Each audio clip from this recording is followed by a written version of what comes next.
बड़ी खबर इस बीच आपके टेलीविजन स्क्रीन पर त्रिपुरा रुझानों में बहुमत के आंकड़े में बीजेपी फिसलती हुई यहां पर नजर आ रही है। आप देख सकते हैं कि सब कुछ एकदम साफ नहीं होता है, लेकिन जैसे जैसे वक्त बीतेगा तस्वीर साफ होती चली जाएगी। त्रिपुरा की अगर बात करें तो रुझानों में जिस तरह से बीजेपी को बढ़त मिल रही थी, अब वो दायरा खिसकता हुआ नजर आ रहा है। नई पार्टी टिपरा मोथा का यहां पर बेहतरीन प्रदर्शन देखने को मिल रहा है। जिस तरह से टीएमसी का एक तरफ देखा गया, दूसरी तरफ अब टिपरा मोथा टीएमपी जिसको हम बोल रहे हैं, टिपरा मोथा पार्टी, वो यहां पर बेहतर स्थिति में नजर आ रही है। त्रिपुरा की यह आंकड़े हम आपको इस वक्त आपके सामने पेश कर रहे हैं। रुझानों में बहुमत के आंकड़े में अब भारतीय जनता पार्टी फिसलती हुई नजर आ रही है। त्रिपुरा में मुकाबला जो सहयोगी दलों के साथ था, अब यहां थोड़ा सा नीचे जा रहा है ग्राफ। नई पार्टी के तौर पर टिपरा मोथा का गठन किया गया था और उसके बाद जिस तरह से परिषद के चुनाव में बेहतर प्रदर्शन किया गया था टिपरा मोथा के जरिए, और ये कहा जा रहा था कि चुनौती पेश कर सकती है। कहते हैं कि छुपा रुस्तम जो है वो यहां पर निकली, लेकिन इससे तस्वीर क्या निकलेगी, क्योंकि ये कहा जा रहा है कि जैसे जैसे चुनाव होते जाएंगे विधानसभा के, वैसे वैसे 2024 की तस्वीर भी साफ होती जाएगी। और चूंकि विपक्षी एकता को लेकर भी सवाल खड़े होते रहे हैं कि विपक्षी दल जो है वास्तव में एक नजर नहीं आ रहे हैं, लेकिन हिमाचल ने चौंकाया सबको और अब यहां पर आप देखिए त्रिपुरा और मेघालय भी चौंकाते हुए नजर आ रहे हैं। तो क्या ये जो सामने जिस तरह से पहले भारतीय जनता पार्टी दिखाती कुछ और थी और करती कुछ और थी, उसी तर्ज पर अब विपक्षी दल भी एक हो गए कि हम सामने सामने तो लड़ाई दिखाएंगे लेकिन अंदर से एक रहेंगे। और यहां पर त्रिपुरा में इस तरह की स्थिति क्या देखने को मिल रही है, अब आने वाले समय में यही देखने को मिलेगा, इस पर भी हम समझ लेते हैं। हमारे साथ खास मेहमान के तौर पर लगातार जुड़े हैं, एक और इजाफा हो गया है, रुद्र प्रताप सिंह हमारे साथ जुड़ गए हैं पॉलिटिकल एक्सपर्ट के तौर पर। तो इतना अनुभव हमें हासिल होगा तो हम समझते हैं कि वैसे तो मुझे खड़ा हो जाना चाहिए था, मुझे जीत हासिल हो जाएगी, इतना समर्थन मिल रहा है। लेकिन हम रुद्र जी चलिए आपसे शुरुआत करते हैं। ये जो स्थिति अब बन रही है, धीरे धीरे करके ग्राफ बन रहा है, एक समय ये था, ये कहा जा रहा था कि जिस तरह से लोकल दल जो है वो कम होते जा रहे हैं तो लोकतंत्र के लिए ये ठीक नहीं है। अब क्या ये लोकतंत्र के लिए अच्छे संकेत हैं? ये खुशी की बात है रुद्र प्रताप? नहीं, ये अच्छी बात है कि अगर क्षेत्रीय दल का प्रभाव बढ़ता है तो उससे एक कंपटीशन अगर खड़ा होता है तो जो राष्ट्रीय पार्टियां हैं उनके लिए क्षेत्रीय नेतृत्व खड़ा करना एक चुनौती हो जाती है। क्योंकि अभी आप देखेंगे कि सारे चुनाव सिर्फ दिल्ली से हो रहे हैं। आप किसी भी क्षेत्र में क्षेत्रीय नेता का प्रभाव खत्म हो गया है। अच्छा, पहले चुनाव कहाँ से होते थे? पहले जो चुनाव होते थे उसमें नेता क्षेत्रीय होते थे और उनके चेहरे पर चुनाव लड़ा जाता था, प्रत्याशी चुनाव लड़ता था। अब आज के समय में आप देखेंगे कि पार्टी चुनाव लड़ती है। अगर आप सांसदों के देखें, मंत्रियों के देखें, ये स्थिति कब से बदल गई? ये 2014 के बाद बदली या ये स्थिति उससे पहले ही बदल गई थी। 2009 से इसकी शुरुआत हो गई है और ये शुरुआत अब बीजेपी ने भी कर दी है, क्योंकि पहले बीजेपी में ऐसा था नहीं। आप देखेंगे अगर भारत में अगर 5 बड़े मंत्रालय होंगे तो 4 मंत्री उनके राज्यसभा से आएंगे। पहले लोकसभा से आते थे नेता, जो चुनाव में जनता के बीच रह करके चुनाव जीतते थे और जनता के बात लेकर आते। कभी आप देखिए लोकतंत्र की खूबसूरती कि लोकसभा प्रधानमंत्री चुनती है, राज्यसभा प्रधानमंत्री नहीं चुनती है। इसीलिए क्योंकि वही लोग प्रधानमंत्री चुने जो जनता के बीच से आते हैं। ये 2009 के बाद से खत्म होने लगा था, क्योंकि आप देखेंगे कांग्रेस ने क्या किया था सेकंड टाइम में, उसके ज्यादातर मंत्री राज्यसभा से आने लगे थे, लोकसभा के मंत्री नहीं चेहरों थे। की चूंकि आपने जी, बात की। और उसका परिणाम क्या हुआ कि जब जनता के बीच के नेता नहीं रहेंगे तो आप जनता से वोट कैसे ले पाएंगे? तो अभी जैसे आप देखिए बीजेपी की समस्या क्या होती है बिहार में, बिहार में इनके पास नेता नहीं है तो ये हमेशा सेकंड नंबर की पार्टी रहे। वही महाराष्ट्र में इन्होंने नेता बना दिया तो आज के डेट में बिहार में सरकार में आ जाते हैं, इनकी सरकार बनती है, लेकिन वही बिहार में नहीं कर पाते। लेकिन सवाल तो ये खड़ा होता है ना कि भारतीय जनता पार्टी के साथ खड़े होने के बाद अचानक से जो उनके सहयोगी दल है उनका मन क्यों बदल जाता है? ऐसा क्या होता है? देखिए ये तो सत्ता की लड़ाई है। मुझे लगा सवाल मनोज जी से करें तो ज्यादा सही है। मनोज जी क्या, रविंद्र जी क्या कह रहे हैं? मैंने कि क्या वजह है, जैसे कि सहयोगी दल के साथ आप जाते हैं, फिर सहयोगी दल का मन क्यों बदल जाता है अचानक आपसे? नहीं, मन क्या, अब अगर आपकी कुछ नीति गलत है और उनको सुधारा जा सकता है। बीजेपी क्या? नहीं, सहयोगी दल की बात कर रहे हैं हम लोग। अब देखो शिवसेना ने हमारे साथ मिलकर चुनाव लड़ा और जब चुनाव लड़े, जब सारी चीजें हुई, उसके बाद शिवसेना को लगा कि हमें मुख्यमंत्री बनना चाहिए और वो और दलों के साथ जाके उन्होंने सरकार बना ली। तो आज देखिए शिवसेना कहाँ है, शिवसेना बिल्कुल खत्म हो गई, हाशिए पे आ गई। तो मेरा मानना ये है कि जिस जनता अब सब समझती है, आपकी नीयत और नीति दोनों अगर स्पष्ट नहीं रहेंगी तो लोग कहीं ना कहीं आपको डिनाई कर देंगे और आपको कहीं ना कहीं उसका खामियाजा भुगतना पड़ेगा। तो मेरा मानना यह है कि जिस चीज को लेके, जिन मुद्दों को लेके हम जनता के बीच आए हैं, उनको पूरा करना चाहिए और अपने फायदे से ज्यादा, पार्टी के फायदे से ज्यादा जनता के हित की सोचनी चाहिए। तो कहीं ना कहीं अब आप देखिए कि एकमात्र नेता पूरे भारत में नरेंद्र मोदी जी हैं जिनके नाम से सारी चीजें बाकी किसी को लीडर नहीं मानते ही। अच्छा, ये भी दिक्कत है। नहीं, लीड सबसे बड़ी दिक्कत, बाकी दल वाले यही कहते हैं कि उनके अलावा कोई है नहीं, मतलब हम अगर सहयोग कर रहे हैं तो हमारे यहाँ कोई नेता है नहीं। नहीं, नाम इतना बड़ा है, चीजें इतनी बड़ी हैं, काम इतना बड़ा है जिसको जनता मानती है ना।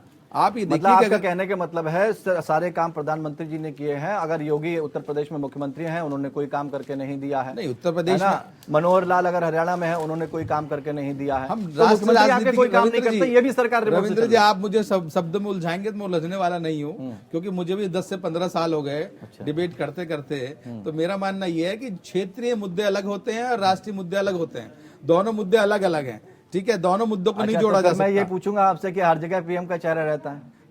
एक हमारे पास अगर एक आपको बड़ा लगता चेहरा है कि है, क्षेत्रीय हम मुद्दे ये रहते कहते हैं तो भारतीय क्षेत्रीय जनता नेता पार्टी भी का होना एक चाहिए बड़ा ना। चेहरा है, कांग्रेस बात के तो पास यही नहीं चल रही है ना, है क्षेत्रीय या नेता और भी होना पार्टीज चाहिए के ना। पास नहीं है। तो ये सारी चीजें आप देखिए, आज योगी जी की बात हम लोग करें, योगी जी का भी नहीं, मैंने आपके उस सवाल पे कहा ना कि जब आप चेहरे की बात करते हैं तो आप अगर इसमें कोई शक नहीं, लोग मानते हैं और जिस तरह से अंतर्राष्ट्रीय छवि बनी है प्रधानमंत्री की, इसमें तो कोई शक नहीं है, लेकिन बाकी नेताओं के चेहरे मायने नहीं रखते हैं क्या? नहीं, मायने बिल्कुल रखते हैं, बिल्कुल मायने रखते हैं। इसलिए मैंने ये सवाल और पूछा। ये सिस्टम है, ये सबको साथ लेके ही चलता है। हमारा तो नारा है सबका साथ, सबका विकास, सबका विश्वास। तो हम तो इसको लेके चलते हैं। तो मेरा मानना ये है कि अब जनता जानती है और आप अब जुमलेबाजी नहीं चलेगी। अब आप बहकाने वाले सिस्टम को नहीं खड़ा कर जुमलेबाजी सकते। किसके लिए कह रहे हैं? ये तो विपक्षी दल आप लोगों के लिए इस्तेमाल वो करते हैं। विपक्षी दल, मैं सच्चाई से रूबरू कराना चाहता हूं आपको कि जो हम कहते हैं वो हम करते हैं। हमारी नीति जवाब तो नियत अनिल जी दोनों बेहतर स्पष्ट देंगे। है। जुमलेबाज कौन है? देखिए, निश्चित तौर पे मनोज जी ने जो बात कही है बिल्कुल ठीक कही है। प्रधानमंत्री जी काम कर रहे हैं, लेकिन किसके लिए काम कर रहे हैं ये देखने वाली बात रहेगी। आम जनता पे जो महंगाई का बोझ बढ़ा है, हालांकि आज ये मुद्दा नहीं है, और जो बेरोजगारी का दौर बढ़ा है पिछले 8 से 9 सालों में, वो जनता से छुपा हुआ नहीं है। और दूसरा जो आपका सवाल था क्षेत्रीय दल वाला, तो निश्चित तौर पे भारतीय जनता पार्टी के साथ जिस भी क्षेत्रीय दल ने गठबंधन किया, तो कहीं ना कहीं उस क्षेत्रीय दल ने अपने आप को हाशिए पर पाया। अगर हम बात करें बिहार में जनता दल यूनाइटेड की, तो जनता दल यूनाइटेड अपने आप को बचा पाया, ये बहुत बड़ी बात है। अगर हम बात करें महाराष्ट्र की, तो महाराष्ट्र में शिवसेना अपने आप को नहीं बचा पाई। कहाँ शिवसेना एक बड़े भाई का रोल अदा करती थी, अगर हम महाराष्ट्र की राजनीति की बात करें।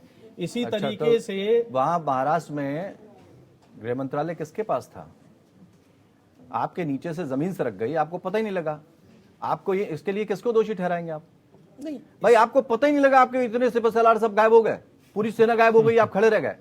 तो मैंने कहा कि हमको तो वाला डायलॉग जो एक शोले का है, असरानी जी आगे जाते हैं, कहते दाएं आधे इधर आधे उधर, और पता लगा अकेले चल रहे हैं। तो ऐसी स्थिति बनी क्यों महाराष्ट्र में? नहीं, इसमें देखने वाली बात यह है कि जो विधायकों की इन्होंने चोरी करी, तो विधायकों को पहले ये गुजरात लेके गए, फिर वहां से आसाम लेके गए, और अब माननीय जो ये चुनाव आयोग है, चुनाव आयोग की दखलंदाजी के बाद जो मूलभूत पार्टी थी, जो पार्टी उद्धव ठाकरे जी के पास रहनी चाहिए थी, वो पार्टी वहां से अब एकनाथ शिंदे जी के पास पहुंची। इसके अलावा तमिलनाडु भी एक उदाहरण है, वहां AIDMK ने बीजेपी के साथ गठबंधन किया। अब तमिलनाडु में AIDMK की क्या स्थिति है, किसी से छुपी हुई नहीं। लेकिन वर्तमान समय में स्थिति ऐसी बदल गई है कि जो आपके सहयोगी दल है, चाहे कांग्रेस हो चाहे भारतीय जनता पार्टी, वो घबराने लगे हैं कि राष्ट्रीय पार्टियों के साथ जैसे ही हम खड़े होते हैं, हमारा अपना जो अपनी छवि है वो कहीं ना कहीं कमजोर पड़ती चली जाती है। हमारे साथ अब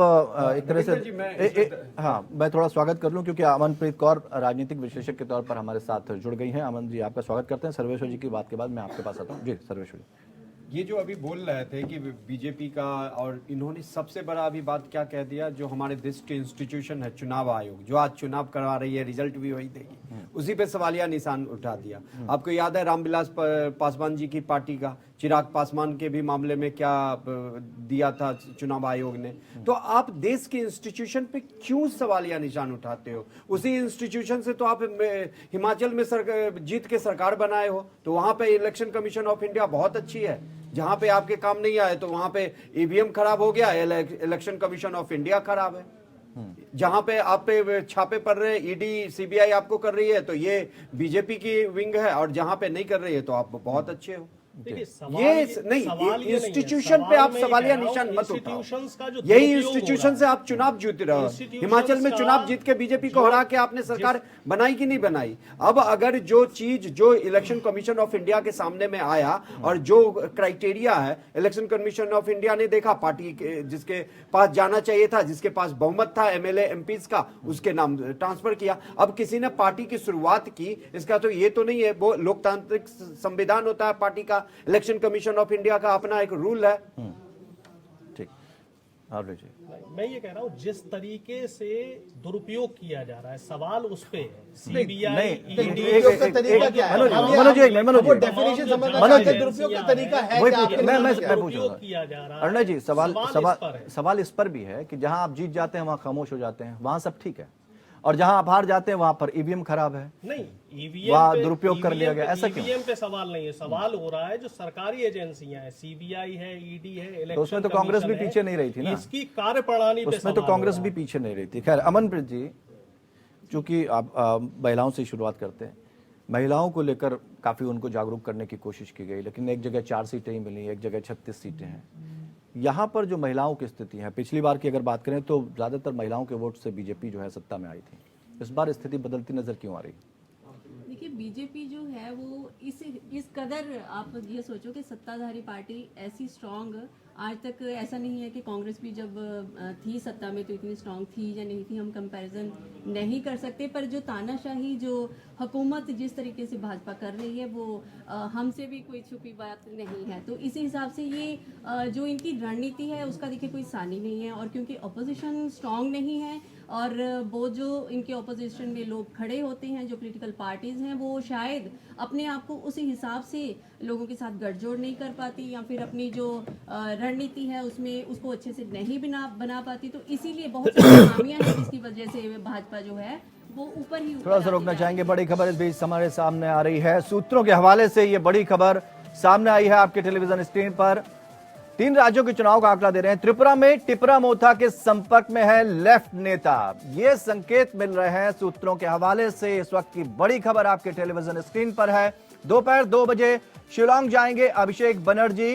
ये जो बात सामने आ रही है ये काफी चौंकाने वाली भी है, लेकिन अब देखना ये तस्वीर साफ होगी थोड़ी देर बाद। टिपरा नेता के संपर्क में है लेफ्ट के नेता, सूत्रों के हवाले से अभी ये बड़ी खबर मिल रही है। तो जैसे जैसे सियासी हलचल तेज होती जाएगी, यहां पर आंकड़े आगे बढ़ते नजर आएंगे, यह भी तस्वीर साफ होगी कि कौन किसके साथ खड़ा हुआ है। त्रिपुरा में टिपरा मोथा के नेता अब लेफ्ट के नेताओं से मिलने जा रहे हैं। 2 बजे शिलांग जाएंगे अभिषेक बनर्जी, वहां पर मुलाकात होगी। उसके बाद क्या निर्णय लिया जाएगा आगे आने वाले पटल पर, यानी कि वो ये मान चुके हैं कि अब सब कुछ चीज हाथ में है, इसलिए कहां किससे अलायंस किया जाए, कहां किससे गठबंधन किया जाए, ये भी तस्वीर सामने हो जाएगी। तो सूत्रों के हवाले से ये बड़ी खबर इस वक्त सामने आ रही है। लगातार हम चर्चा का दौर भी जारी रखे हैं, महिलाओं की भी बात करी हमने, और कहां पर कितनी पकड़ किसकी मजबूत थी। ये कहा जा रहा था कि भारतीय जनता पार्टी मजबूत स्थिति में नजर आ रही है, लेकिन अब वो तस्वीर बदलती हुई नजर आ रही है। नीरज जी, आपके सामने आना चाहेंगे। एक बहुत बड़ी बात यहां पर रुद्र प्रताप ने कही कि पहले जो क्षेत्रीय दल के चेहरे होते थे वो मजबूत होते थे, राष्ट्रीय दल जाते थे उनके पास और उनकी मजबूती के आधार पर गठबंधन किया जाता था। वो स्थिति बदल गई है, इसकी पीछे की वजह क्या मानते हैं? और यही वजह है जो क्षेत्रीय दल अपने आप को कमजोर समझने लगते हैं राष्ट्रीय दल के साथ आने में। क्षेत्रीय दल एक दौर था जब नेशनल पार्टी कांग्रेस अकेली एक पार्टी होती थी जिसका पूरे देश में शासन होता था जी। उसके बाद कांग्रेस से टूट के लोगों ने क्षेत्रीय पार्टी बनाई और क्षेत्रीय मुद्दों को क्षेत्रीय मुद्दों पे जोर देके वो अपना इलेक्शन जीतते गए। तो लोकतंत्र के लिए तो ये कहा जाता है कि जितने ज्यादा क्षेत्रीय दल होंगे उतना ज्यादा लोकतंत्र मजबूत होगा। सर, लोकतंत्र की मजबूती अब क्षेत्रीय दल से है या नेशनल पार्टी के गवर्नेंस से है, वो एक सवाल खड़ा करता है। सवाल ये होता है ना कि क्षेत्रीय दल का एक नेता कम से कम क्षेत्र की आवाज तो उठाएगा। बिल्कुल, वो जाकर वहां पर अपनी आवाज उठाएगा, वो जीत कर गया है, इसीलिए उसको जनता ने वोट दिया है। तो लोकतंत्र की मजबूती तो उससे बनती है। नहीं, बिल्कुल उस हिसाब से लोकतंत्र की मजबूती उससे बनती है। और तो क्षेत्रीय दल धीरे धीरे स्ट्रांग होते गए, और अब जब बीजेपी आई है तो क्षेत्रीय दल को थोड़ा सा कमजोर होना पड़ रहा है। ऐसा भी मुझे लग रहा कि नहीं है। सर्वेश्वर जी क्या कहना चाहेंगे? क्योंकि बीजेपी भारतीय जनता पार्टी के भी कई जगह पर गठबंधन में है, चाहे गोवा से लेकर अलग अलग जगहों की बात कर लें। देखिए, आप सही कह रहे हैं, ऐसा कतई नहीं है कि बीजेपी पे जो ये आरोप लग रहा है कि वो अपने क्षेत्रीय दल जो गठबंधन के दलों को कमजोर करती है। अब देखिए उनके परफॉर्मेंस पे लेवल है, अगर महाराष्ट्र का इलेक्शन देख ले, नहीं, सवाल कमजोर करने का नहीं है। सवाल ये है कि उन्होंने बात कही कि पहले की जो राष्ट्रीय पार्टियां हैं क्षेत्रीय दल के नेताओं के साथ जाती थी, चेहरे होते थे, मजबूत चेहरे क्षेत्रीय दलों के पास, लेकिन अब ऐसा होता नजर नहीं आ रहा है। तो इसीलिए राष्ट्रीय दल के साथ जो क्षेत्रीय दल के नेता हैं वो आने से थोड़ा सा घबराने लगे और अपने वजूद की तलाश करने लगे। देखिए, क्षेत्रीय दल का प्रादुर्भाव कैसे हुआ, जैसे कि अभी सर ने बताया कि कांग्रेस से ही टूट के, क्योंकि जब से आजादी हुई कांग्रेस ही चारों तरफ भारत के हर डिस्ट्रिक्ट, हर गांव, हर बूथ पे कांग्रेस पार्टी विद्यमान थी। फिर कांग्रेस से असंतोष उपजा तो ये क्षेत्रीय दलों का प्रादुर्भाव हुआ। बिहार देख लिए, जनता दल आया, चाहे जेडीयू आया, समता पार्टी या जो भी आया, ये सब कहीं ना कहीं जो कांग्रेस के द्वारा शासन में जो भी अनियमितताएं बदली गई, तो जो ये लीडर तैयार होके आए, अब अगर उस तरीके का कोई लीडर नहीं आ पा रहा है तो ये खामियां क्षेत्रीय दलों में है। अब यूपी इतना सबसे बड़ा स्टेट है, सेंटर में कहा जाता है जो यूपी को जीतता है वही सेंटर में चुनाव मतलब सरकार बनाता है। अब वहां पे मुलायम सिंह यादव जी मतलब जो जमीन से जुड़े नेता थे, मायावती जी ने जमीन पे काम किया, लेकिन वही अखिलेश यादव जी को प्लेट में सजा के पूरी सत्ता मिली। तो जो बात मुलायम सिंह यादव जी की राजनीति में थी वो कतई आपको अखिलेश यादव की राजनीति में नहीं दिखने पाएगी। वो उस तरीके का जो स्ट्रेचर होगा। आप ये साबित करना चाहते हैं, मतलब या ये कहना जो क्षेत्रीय दल के नेता जो अब आ रहे हैं उसमें वो बात नहीं रह पा रही। 125 सीटों को अपने अलायंस के साथ अगर हासिल कर लेती है तो इसको आप कम मांग रहे हैं, और दूसरी तरफ अगर दूसरे क्षेत्रों में, दूसरे राज्यों में अगर यही बात बीजेपी के साथ है तो उसको आप मजबूत मान रहे हैं। ऐसा कैसे हो सकता है? नहीं, मैं देखिए दूसरे दल में आप नॉर्थ ईस्ट की बातें करें तो बीजेपी वहां पे थी नहीं। बीजेपी का तो अब प्रादुर्भाव हुआ है धीरे धीरे। नॉर्थ ईस्ट क्या था, कांग्रेस का गढ़ था कि नहीं था? ये मेघालय में देख लीजिए, नहीं, वो एक मेहनत है, त्रिपुरा देख लीजिए, वो एक मेहनत है, उसको हम डिनाई नहीं कर रहे हैं। सवाल ये उठ रहा है कि अगर जो दल 111 सीटें लेकर आ रहा है, अपने अलायंस के साथ 125 पर वो काबिज है, उसको आप कमजोर कैसे कर सकते हैं? कमजोर इसलिए कर सकते हैं कि आपकी आइडियोलॉजी भी तो होनी चाहिए ना। अब आम आदमी पार्टी आई है, उसकी कोई खास आइडियोलॉजी नहीं है, वो फ्री की राजनीति पे चारों तरफ चुनाव जीत रही है। और लेकिन एक रवायत भी तो चलती है, एक रवायत भी तो कांग्रेस को मार रही है, एक रवायत भी तो चलती है। जो रवायत राजस्थान में चलती है, जो रवायत हिमाचल प्रदेश में चलती है, वो रवायत उत्तराखंड में भी चलती है, वो रवायत उत्तर प्रदेश में भी चलती है। इस तरह की रिवायत से कहना चाह रहे हैं बाहर आए हैं। जी हाँ, मेहनत है, लेकिन फिर भी ये कैसे कहा जा सकता है कि अगला कमजोर है?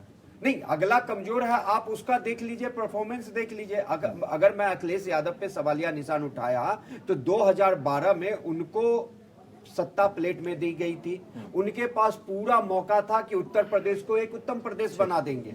क्या हुआ? आपने हमने सबने देखा, इसीलिए फिर वो सत्ता से बाहर हो गए।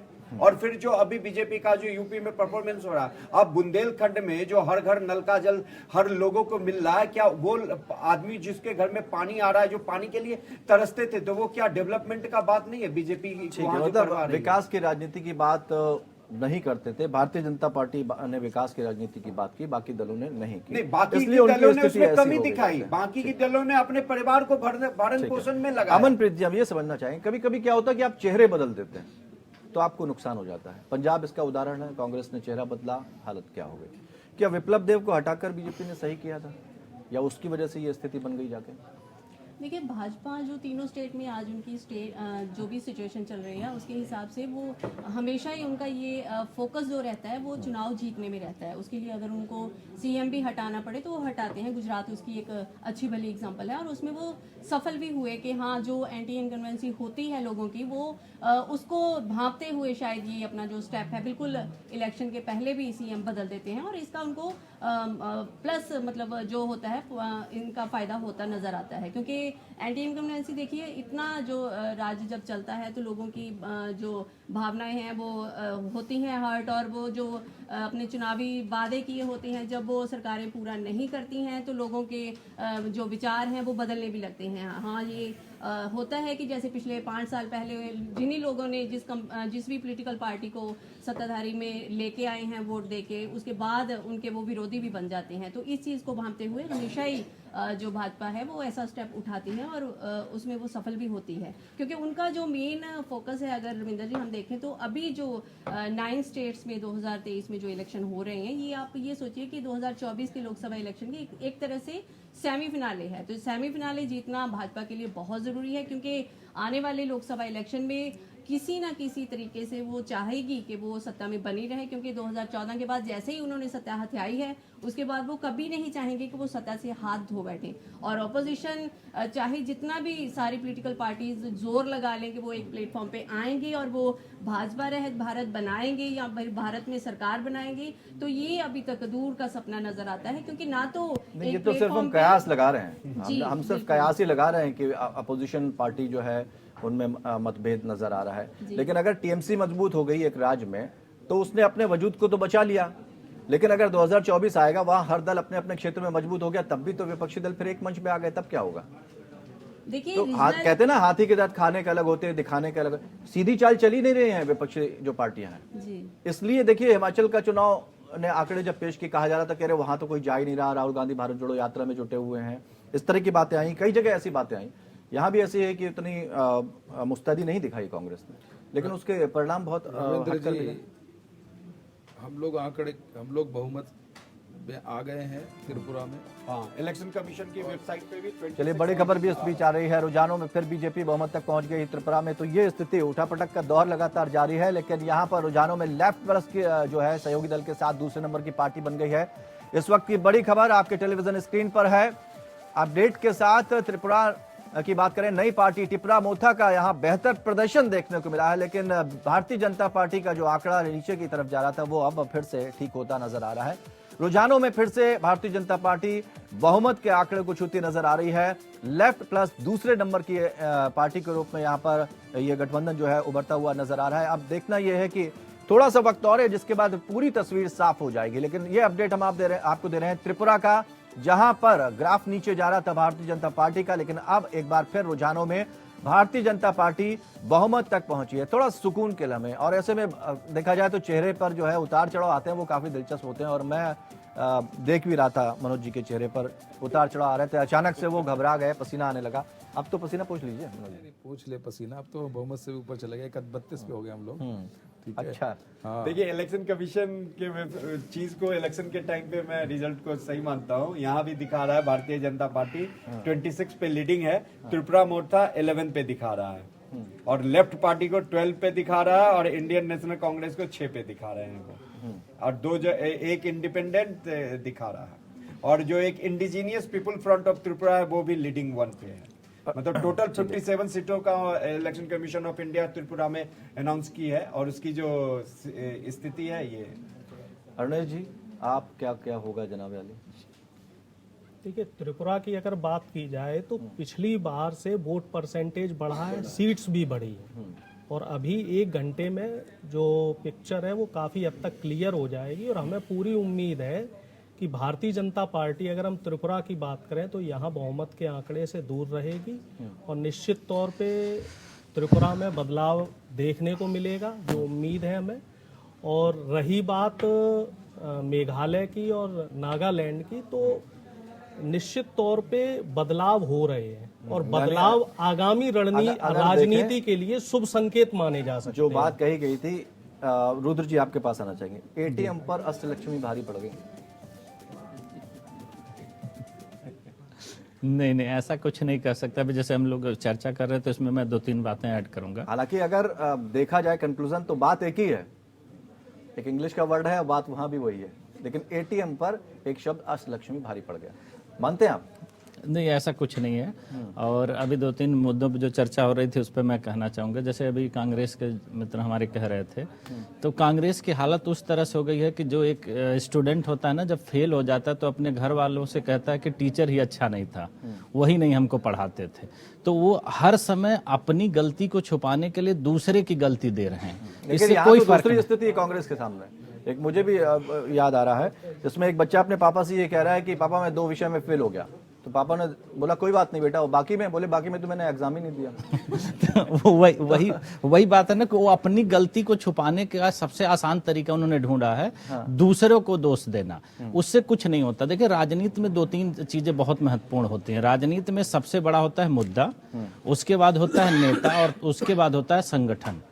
अगर आपके पास मुद्दा नहीं है और मुद्दे को आगे बढ़ाने के लिए नेता नहीं है और आपका संगठन नहीं है, तो आप राजनीति नहीं कर सकते। आज वो स्थित विपक्ष के लगभग सभी पार्टी में है, उनके पास कोई मुद्दा ही नहीं है।